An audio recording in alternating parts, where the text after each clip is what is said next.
Doctor Espinosa, ¿cómo está? Bienvenido a Tacna. Fernando, un placer, muchas gracias por la invitación.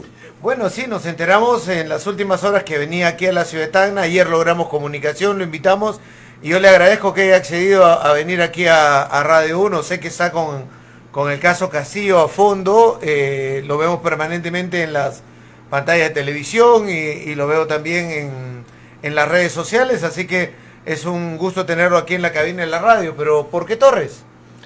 Bueno, porque creo, como lo ha indicado mi colega la doctora Marcela, creo que acá hay un cuadro de afectación de derechos fundamentales que es necesario resaltar. Porque de un tiempo a esta parte en el Perú se ha hecho costumbre que las investigaciones vengan acompañadas necesariamente de un conjunto de medidas de coerción. Ya. Es decir, nosotros no somos enemigos a que se investigue una persona, pero no debemos normalizar, ni pasar por agua tibia, ni poder contemporizar con la afectación a derechos fundamentales como la libertad personal. Porque ¿cuál es la situación jurídica de don Luis? La situación jurídica de él es que está siendo investigado, no tiene siquiera una acusación en su contra, mucho menos está sentenciado. Entonces, la presunción de inocencia se mantiene incólume, pero tenemos casi 2 años de detención domiciliaria, una investigación que se va a prolongar hasta por lo menos el siguiente año. Entonces, se está afectando irremisiblemente lo que la Convención Americana sobre Derechos Humanos es muy clara al consagrar en el artículo 7. Dice: una persona debe ser llevada a juicio prontamente o ser puesta en libertad. El término expreso de la Convención Americana, el Pacto de San José, es: toda persona tiene derecho a ser juzgada en un plazo razonable o ser puesta en libertad.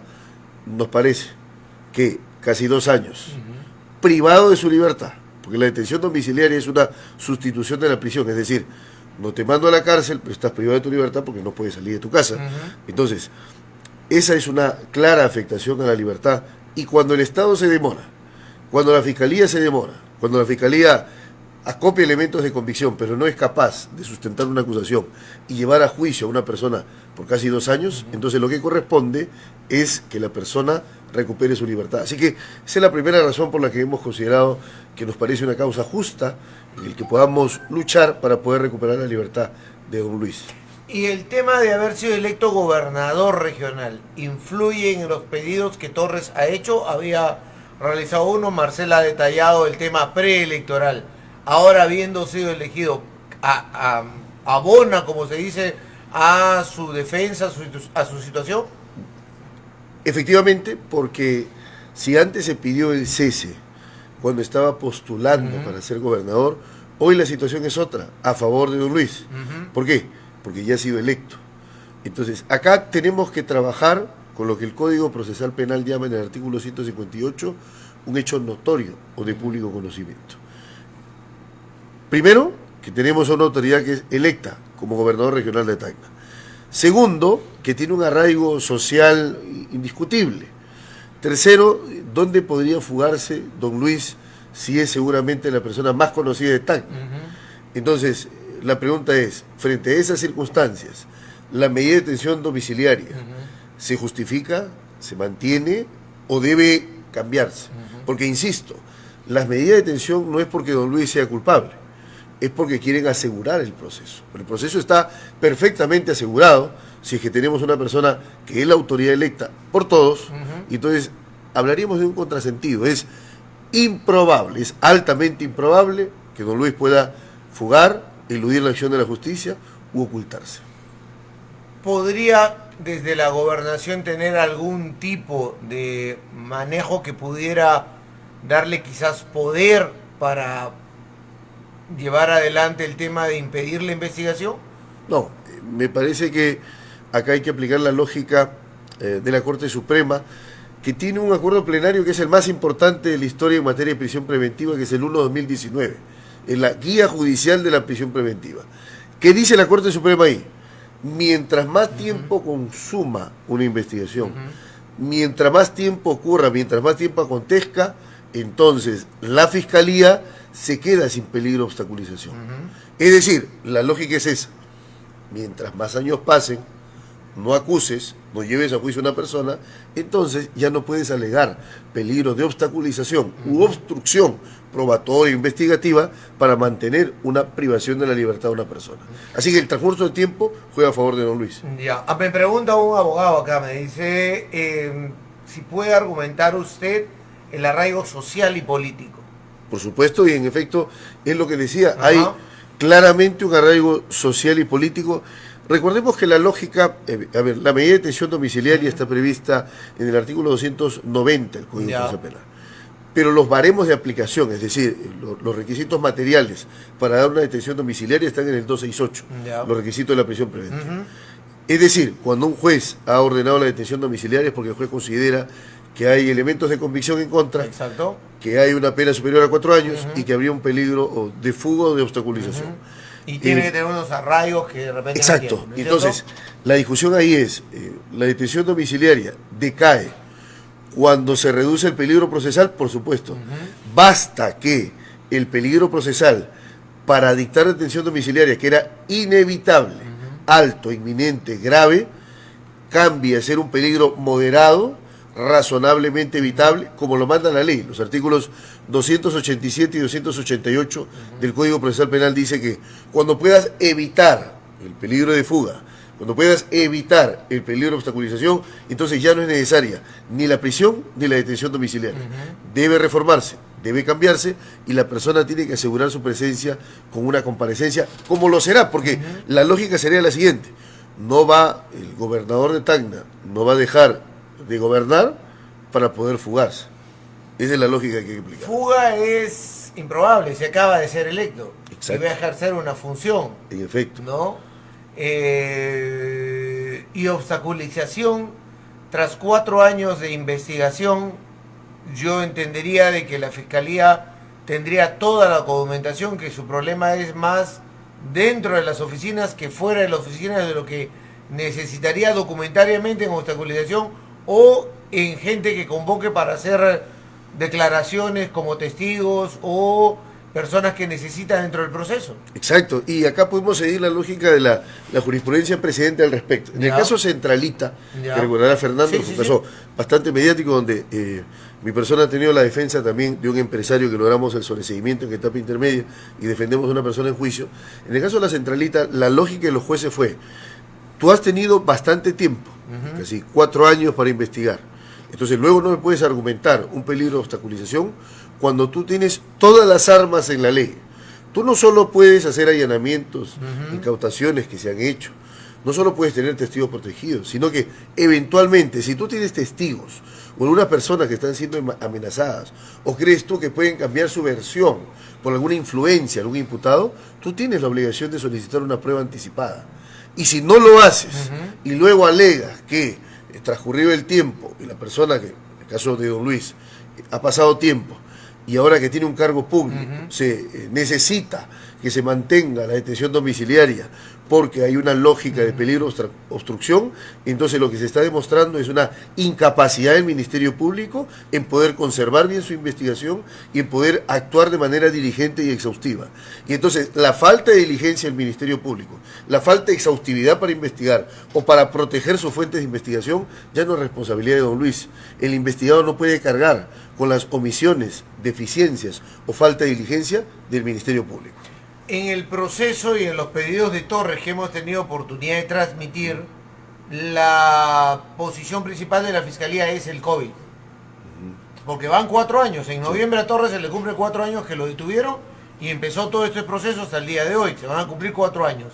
Y cada vez que la Fiscalía arguye ampliación de plazo, de algún tipo de la investigación, del arresto o del domicilio, dice COVID. ¿Es justificación? No. Es una justificación bastante débil, Fernando, porque hubo un tiempo en el que el tiempo de la pandemia, precisamente donde la pandemia tuvo los picos más altos y arreciaba, las Cortes Superiores tuvieron oportunidad de pronunciarse frente al argumento de COVID que resultaba monotemático.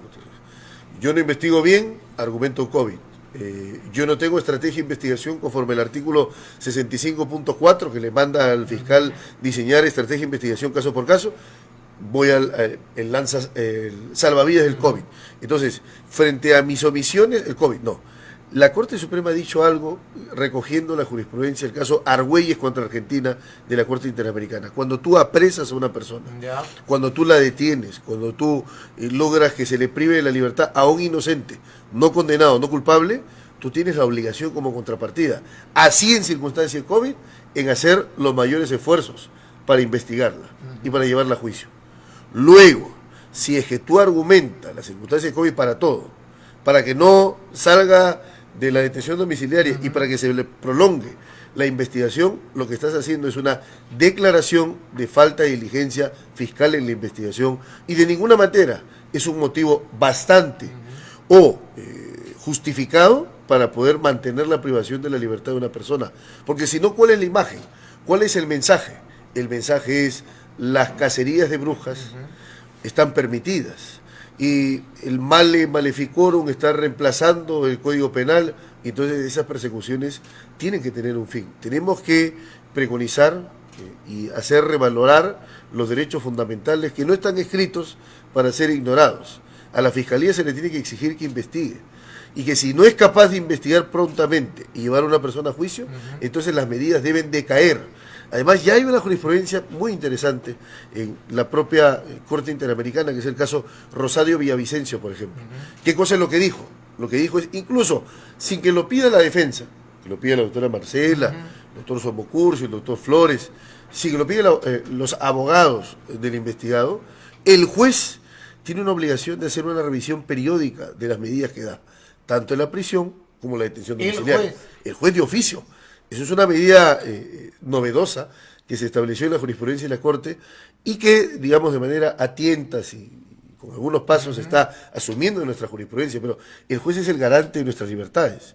Entonces, cuando el juez ve que la Fiscalía no es diligente y no lleva a juicio a una persona prontamente en un tiempo razonable, debe de inmediato disponer su libertad. Porque el mensaje es: fiscal, si tú no has sido diligente, si tú que has obtenido un cheque para poder limitar la libertad de una persona mientras investigas, te la pasas dormitando, o no eres diligente, o no eres exhaustiva, o hay reprogramaciones, o no utilizas conducciones compulsivas, no utilizas prueba anticipada, no cuidas tu investigación, luego el juez no puede salvar tus deficiencias. Y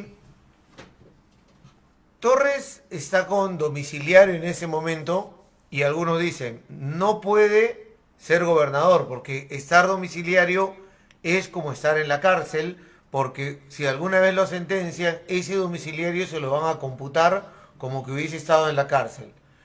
Pero otros dicen, no, está ahí, pero además no tiene restringidos sus derechos porque puede trabajar y está laborando en la empresa que tiene ahí en el domicilio, y por eso no se le restringido los derechos civiles.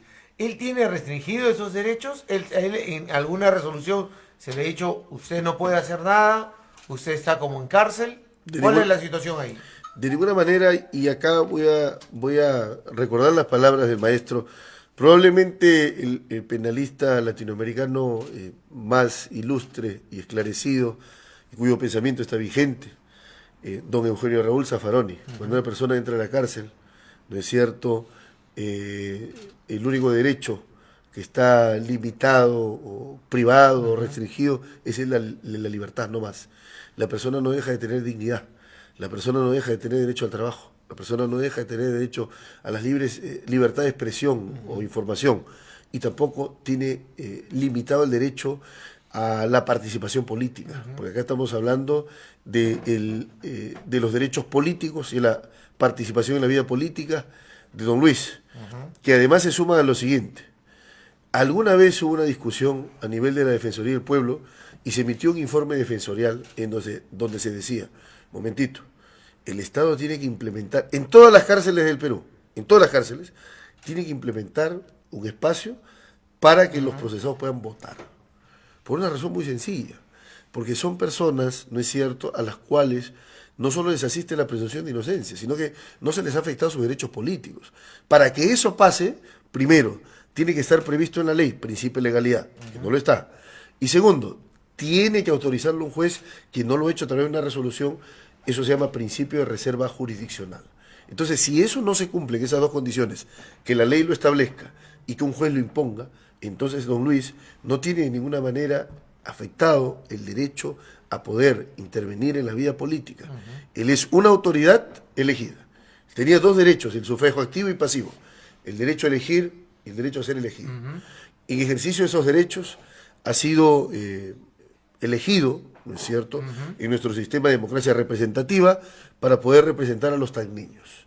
Entonces no se puede mermar ni el derecho de don Luis, ni el derecho de quienes lo eligieron, la población tacneña, para poder, bajo un argumento de que tiene un proceso en contra y tendría una limitación a la libertad, impedido de ser ejercido el cargo. Tanto más si es que en materia de derechos fundamentales, cuando estamos frente a dos lecturas o dos interpretaciones, una que dice debe limitarse su derecho y otra que dice que debe propenderse hacia que ejerza su derecho político, definitivamente bajo el principio pro homine debe decantarse hacia favorecer una interpretación para que pueda ejercer sus derechos fundamentales. El caso Luna es un precedente el más reciente, ¿tiene alguna relación? Porque Luna fue elegido en esta última contienda electoral, en la primera vuelta presidencial, fueron las congresales, fue elegido la lista que él encabezaba al Congreso por Lima y tenía arresto domiciliario. Muy pocos lo sabían en realidad. El presidencial era Urresti. Tenía igual que Torres en ese momento. Y muchos dijeron no puede asumir. Terminó llegando al Congreso, juramentando, y hoy preside la Comisión de Economía del Congreso de la República. ¿Es parecido? ¿Hay alguna diferencia? Sí, por supuesto. De hecho, que es un criterio perfectamente aplicable al caso, porque uno, no hubo impedimento en participar, dos, no hubo un impedimento para que pueda ejercer, y tres, la situación de Luna es que cambia en el camino. O sea, cuando él es elegido, cuando es proclamado, cuando es acreditado como congresista de la República, tenía limitada su libertad y había arresto domiciliario. La situación de su variación sobreviene a su elección y a su acreditación como congresista de la República, como alto funcionario del Estado. Me parece una medida perfectamente aplicable, y dado que hablamos del señor Luna, al señor Luna, en su momento, le aplicaron el mote, la etiqueta de que estaba en el caso de los gángsters de la política. Sí. Y fue un juez quien fulminó esa etiqueta y dijo, eliminen esa etiqueta porque ese nombre genera prejuicio de culpabilidad. Lo mismo debe pasar con este caso, que le llaman de manera equivocada los limpios de Tacna. O sea, ¿qué cosa es eso? A personas que no tienen ni siquiera condena, y no solo es el caso de don Luis, sino un conjunto de personas que vienen siendo investigadas. Y acá creo que debemos hacer una reflexión sobre dos cosas. Primero, ¿qué significa la presunción de inocencia? No solo que me condenes con prueba legítima y suficiente, sino que me trates como inocente mientras no hay una sentencia condenatoria firme en mi contra. Y segundo, sobre las duraciones interminables, prolongadas de las investigaciones. ¿Qué cosa es lo que está pasando en la justicia? Tenemos normas claras en el artículo 8 de la Convención Americana, 14 del Pacto de Derechos Civiles y Políticos, artículo 1 del título preliminar del Código Procesal Penal, la justicia se imparte en un tiempo razonable, los jueces deben garantizar un plazo razonable, no deben haber dilaciones indebidas, pero tenemos a fiscalías que investigan por 4 años y que pretenden todavía sin rubor que las personas que están siendo investigadas y que ya tienen la pena del martillo, que ya tienen la pena del banquillo, que ya tienen una semipenalización, porque a los ojos de la persona, una persona que tiene 6 años encarpetado un caso, evidentemente parece culpable. Entonces, en ese tiempo no se toman medidas y pese a eso la persona sigue detenida, eso no puede ser así. Más aún cuando lo que acaba de pasar con PPK. PPK también sufría detención domiciliaria y se le ha variado, y uno de los argumentos para variar es, en cabeza del Ministerio Público hay una obligación. O lo llevas a juicio, o esa persona tiene que ser puesta en libertad. Y el PPK, que estuvo gran tiempo en detención domiciliaria, ya ha recuperado su libertad y está con comparecencia con restricciones. ¿Qué es lo que vamos a pedir por don Luis?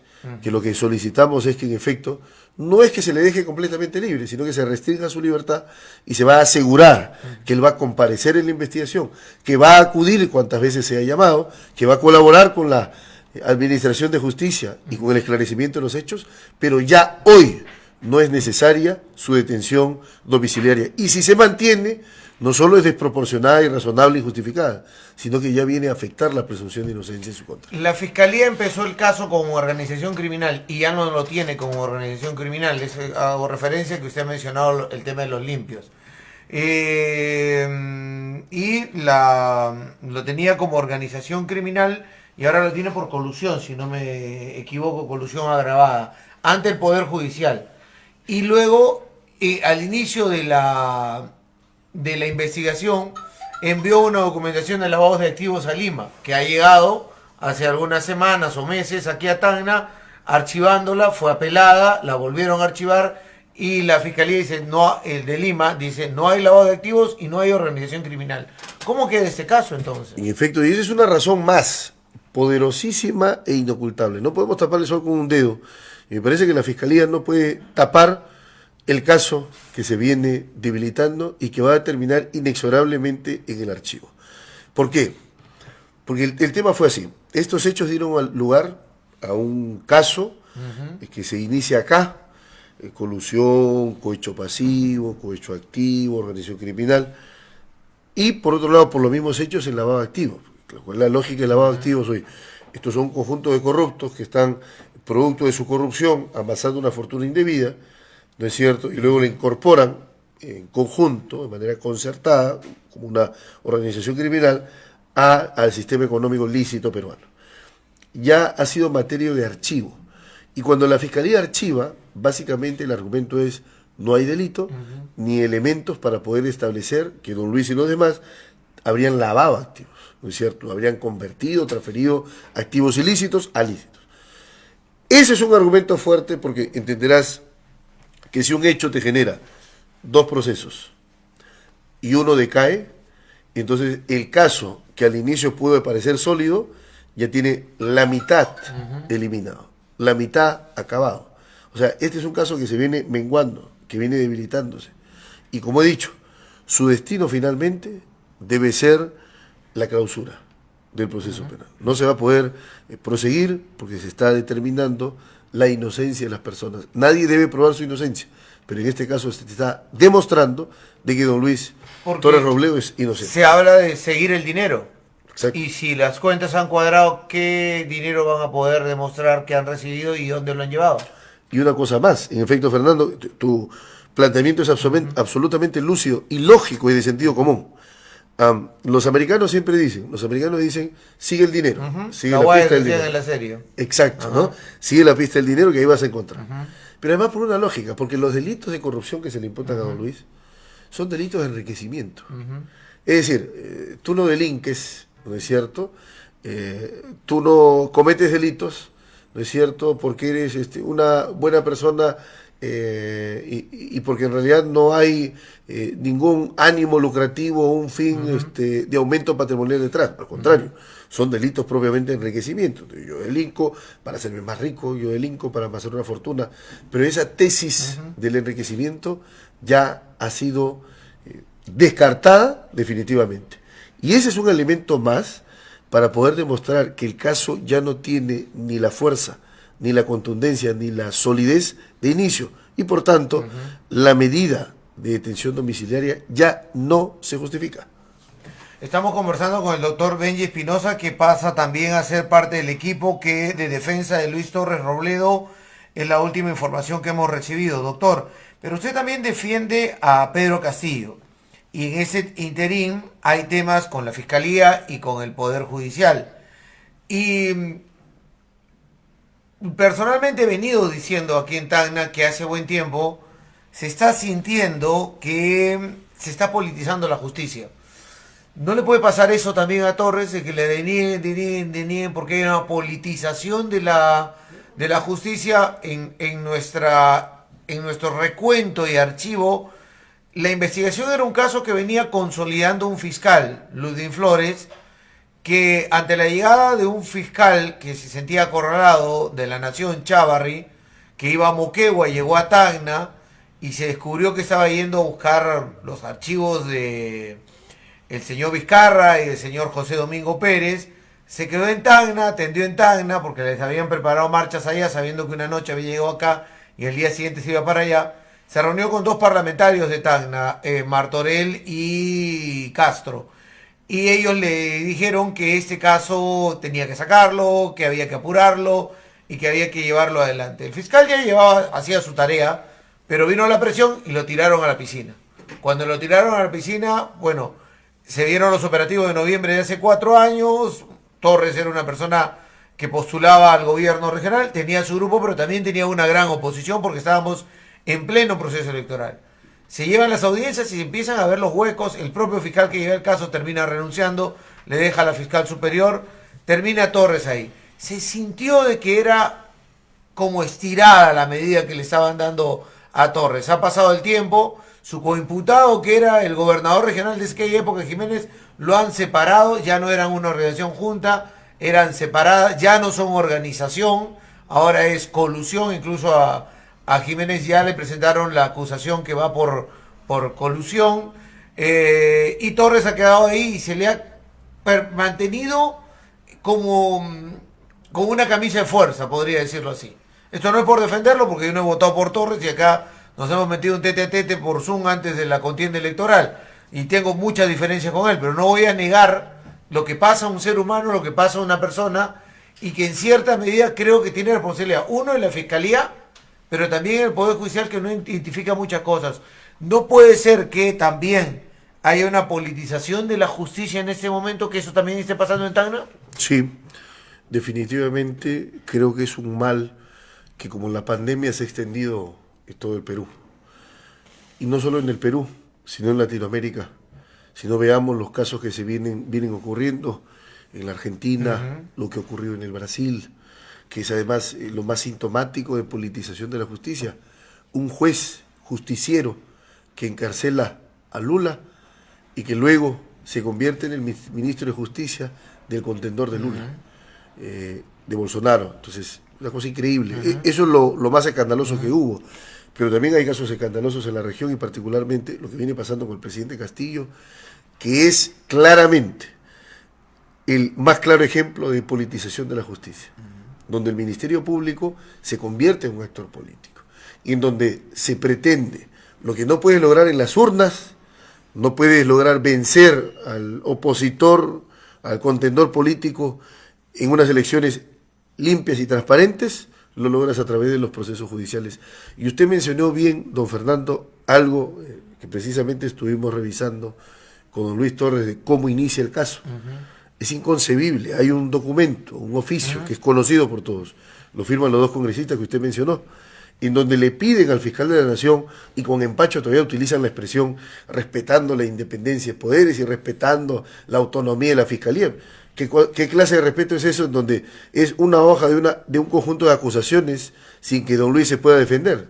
O sea, prácticamente le dicen: tenemos a una persona que está postulando para ser gobernador que es culpable, no lo permitan, tomen cartas en el asunto.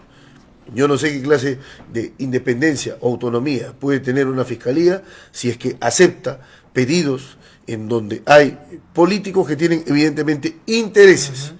No son precisamente las personas más justicieras, ¿no? Que básicamente lo que buscan es sacar del camino a su contendor, a su enemigo.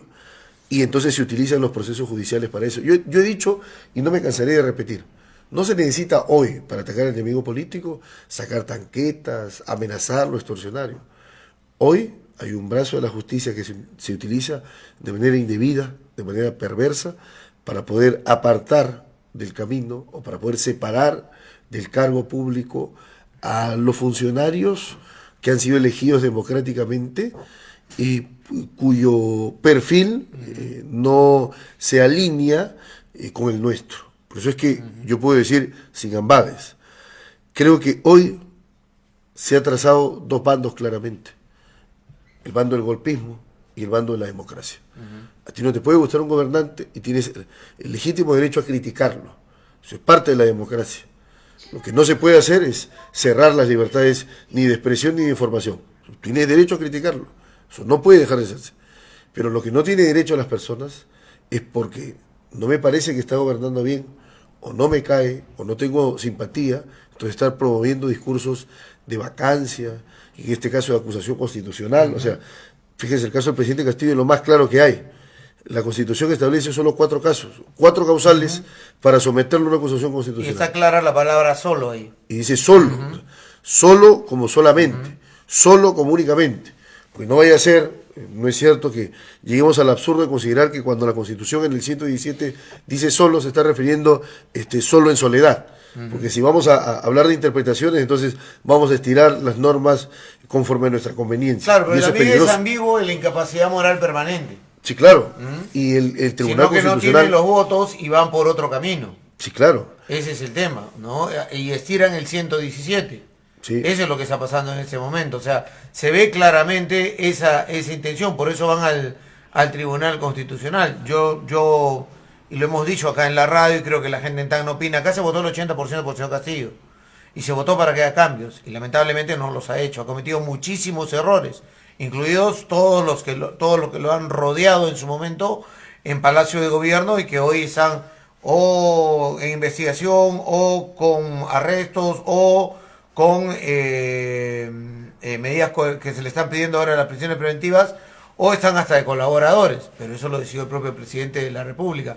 Pero si no tienen los votos de los 87, el tema no es buscar otra vía, están estirando cómo llegar a ese momento. Si yo coincido con el tema de que hay gente en el país que no ha aceptado la derrota desde el primer momento, y que son los que han estado del lado de la vacancia, ¿no? Del fraude, los que se iban a la OEA y ahora reniegan de la OEA, y que han venido abonando en vacancias preliminares que no tenían el sustento necesario y que no pasaron.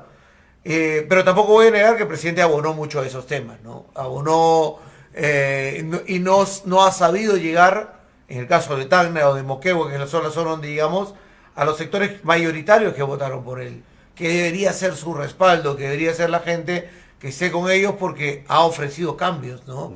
Y tampoco han tenido una estrategia muy clara para mover al país, mover a la ciudadanía que está de acuerdo con el cambio de la Constitución, que era un pilar de la campaña electoral del presidente Castillo, que ya es un tema político y no jurídico, pero es una opinión que manejo. Pero sí el Congreso está, y lo ha dicho Hildebrand también, lo ha dicho Gustavo Gorriti también, están desde la Fiscalía de la Nación estirando ese 117 para tratar de encajar la salida del presidente de la República. No tienen otra forma. Sí, y es peligroso porque están incendiando la pradera. Y esos mismos que están haciendo eso, con ese mismo fuego se pueden quemar. Hay que tener mucho cuidado. Y hay un colaborador que lo ha acusado a usted. Que ha dicho que yo he participado en una reunión. En una reunión, un cónclave es el término. Ajá, un cónclave en el que no se ha cometido ningún delito. Porque no existe el delito de reunirte para criticar a un fiscal. Los fiscales no son intocables. Pero además que esa reunión no ha existido y ese tenor de la reunión tampoco. Voy a explicar de manera muy sencilla. Sí, sí. ¿Qué dice el aspirante colaborador? Dice, el 23 de julio en Palacio de Gobierno se reunió el presidente, se reunió el ministro de Justicia, se reunió el doctor Pachas y el doctor Espinosa, abogado del presidente, se reunió con Pedro Camacho. ¿Y cuál fue el asunto a tratar? El asunto a tratar fue la tesis falsa de la fiscal de la Nación. Primero, que no hubo reunión. Segundo, que nunca hemos conversado de ese tema. Nunca. Ya. Y tercero, lo más importante, esa reunión nunca existió, porque uno revisa los registros de Palacio y el 23 de julio no entró Benji Espinosa, no entró Eduardo Pachas, y nunca yo, personalmente, nunca he conversado en una reunión con el señor Camacho, jamás, porque han dicho que el señor Camacho tiene audios, y te puedo asegurar que no podrá tener audios de mi persona, porque yo no tenía una relación de confianza con el señor Camacho. Entonces, cuando empiezan esas cosas a decirse, sí que tal fecha hubo tal, es como que se diga, el 5 de octubre Benji Espinosa fue a Radio 1 y se reunió con Fernando Rondirel. Bueno, resulta que yo he venido semanas después, no el 5. Así de absurdo es, así de absurdo es. Se cae por su propio peso y no tiene prueba esa afirmación, que además subrayo, no es una afirmación de un delito. No es que se han reunido para concertar un delito, se han reunido para criticar supuestamente, pero eso no ha existido. Pero el que sí fue el que llamó Camacho a Hildebrand. Así, pues es una situación que tiene que responder él, el señor Camacho. Tiene una posición que él tiene que esclarecer. Bien. Regresando a Torres, ¿qué van a esperar? ¿Las acreditaciones? ¿La proclamación? Para volver a ir al Poder Judicial? Porque en la misma resolución, estaba leyéndola, dice básicamente que se puede presentar la cantidad de veces que quiera el ciudadano la variación de su medida. En efecto, porque el artículo 283 del Código Procesal Penal establece que un imputado puede solicitar cuantas veces lo considere pertinente los pedidos de cesación de prisión o de variación de detención también. Entonces, ¿qué cosa es lo que se va a plantear? Primero, un recurso de casación en contra de la resolución de la sala que ha dispuesto confirmar la detención domiciliaria de don Luis Torres. Segundo, presentar un nuevo pedido de variación o cesación. ¿No mata un nuevo pedido? No, porque van por cuerdas separadas. Ya. La casación la va a conocer la Corte Suprema Ya. y el nuevo pedido de cesación lo va a conocer un juez y esa sala también, para poder determinar si nuevos elementos justifican que don Luis Torres tenga que recuperar su libertad. Deba tener algunas restricciones, pero no pueda, digamos, tener el impedimento de salir de casa. Ya, perfecto. Le agradezco los minutos aquí a Radio 1. Gracias, Fernando. Mucho gusto. Marcela, también, muchas gracias.